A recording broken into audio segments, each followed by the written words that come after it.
And it's backwards, but you can see that these are all the games on the Spectaculator. This is, I might be going back to Dr. Jekyll and Mr. Hyde.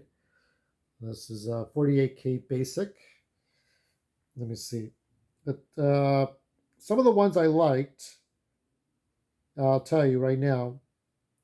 Um, I think it was, I don't know if it was The Way of the Tiger. I think it was Avenger, but I don't remember. I could have sworn I had Rex in here, but I could be wrong about that. Oh yeah, I have Avenger. Yeah, Avenger was pretty good. This is the Avenger. I reviewed that one, and what other one was it? Batteries not precluded. Cyclone. There were some other ones. Uh, yeah, Monty on the Run. That's a good one, right? Monty on the Run. But let's see, what was the other one?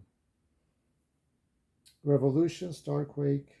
Oh yeah, Revolution. Oh, that was a fun bouncy ball game. Revolution. Revolution. And then yeah, so the Dr. Jekyll, Mr. Hyde series. So those are the ones that I got into a bit. Um, what I learned from playing the ZX Spectrum games without a Bluetooth controller. Well, it's not truly ZX Spectrum whether I use a Bluetooth controller or not. Sorry. Um, I guess what matters is that because it's not. I mean, you have to use the tapes and the actual keyboard and actual PC. Maybe I should use the original '80s PCs just to be aggravated by the loading times. But I guess what my first impression was that I was surprised that it took so long to load those games. Now, was it was it a demonstration? Was it a presentation? Could we just load the game up quickly? Because most of those games are 40 years old, right? So if they're 40 or more years old, it shouldn't take that long to load them up. So I wonder if it's the. I don't think it's the. I think it takes a while to load them up because sometimes when I would load up certain games, like the platformers, they would. I would get these like key like type of button error. So I would. So you would get the gray screen, right? You would get that. You get that gray screen where it just kind of like it's all gray stripes, and you have to type in like basic code. So you have to start over again. So that's kind of a shitty thing.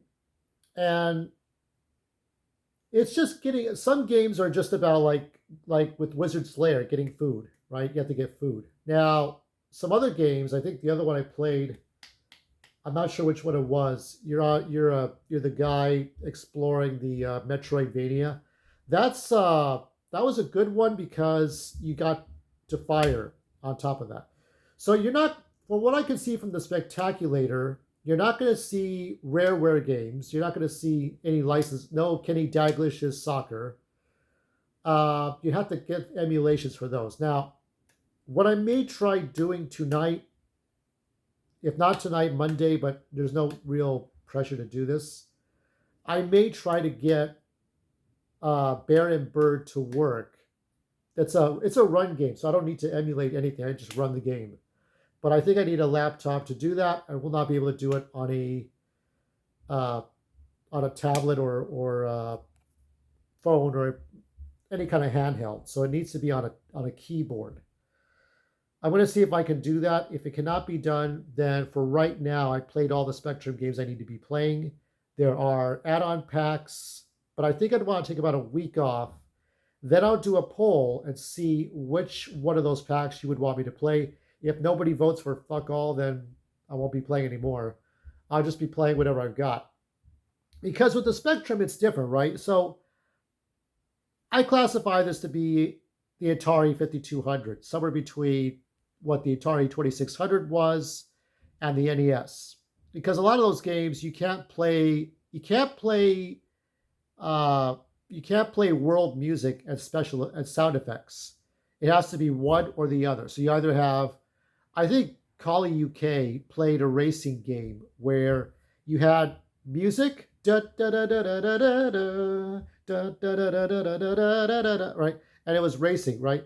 But then there was the other version where it's the same game, but you have the racing, the car sound effects. So yeah, the thing that Call of UK taught me was all about UK culture, United Kingdom culture, TV shows, food. He taught me about just like what is modern pop culture, modern music.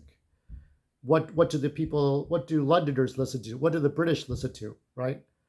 Um, I learned about the ZX Spectrum from Call UK. So if not for him, I wouldn't have known what ZX Spectrum was from Spectrum Internet that we have over here. That was Time Warner Cable. I learned about just how to do these kinds of things.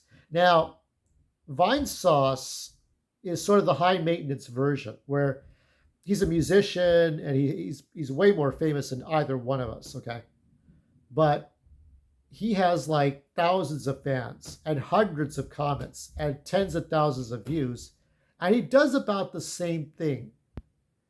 And the funny thing is that he came on after Callie, so I don't know what it is. There's no specific.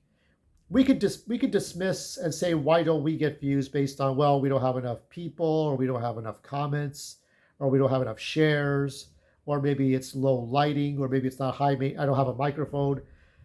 Like, you have to be very good with your content first, then all the fancy stuff. Okay. Some people do the opposite. They get the microphone, they get the headphones, they get the big studio set piece or whatever, and they're shit. They're absolute shit. They're going to get 2 views. And I'm like, I don't want to do that. I don't want to spend all this money and look at this shit and be like, what have I done? You know? So I think it's better for me to try to really be good first, then put all that stuff out there.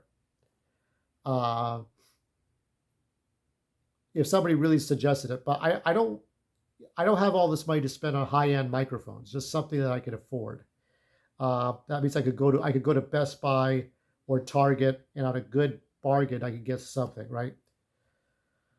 But after that, I just make whatever videos I can. Now, I'm gonna be the 3-minute videos that are coming out. They debut on the 15th. I'm not sure if it's midnight, the 15th, but there's gonna be 3-minute shorts. So shorts that are usually 59 seconds to a minute are now 2 minutes 59 seconds to 3. So I'm gonna try to do some 3-minute shorts for you. I've already got a couple of topics in mind, but I want to see. Yeah. So anyway, so that's what I'm trying to do for my channel. I think the ZX Spectrum was a good experience, and it's better with a keyboard. It's better with a controller. And I think some of the games like the puzzle games and the text adventures, I could make do with the tablet because I could just type like you're typing on a virtual keyboard. You're just typing it.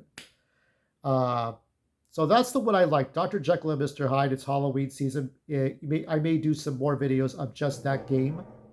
Everything else is like whatever. I'll do 3-minute shorts of Monty on the Run or some other Spectrum games. But I'm kind of just focused on board games.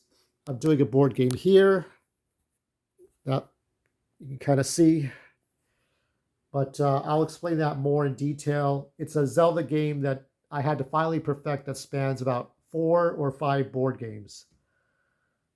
Usually just 4, but mostly 3. And it's going to be complicated, but what I want to do is actually show that along with Mario and Luigi Brothership. Okay? So during the week, I'll do an update for ZX Spectrum packs. I'll look at the packs, and I'll see which one is right. And I'll let you all decide that. You get to decide which one is the right one. All right. So that's it for now. I got one more video to make, and then I'll have to do other in real life things.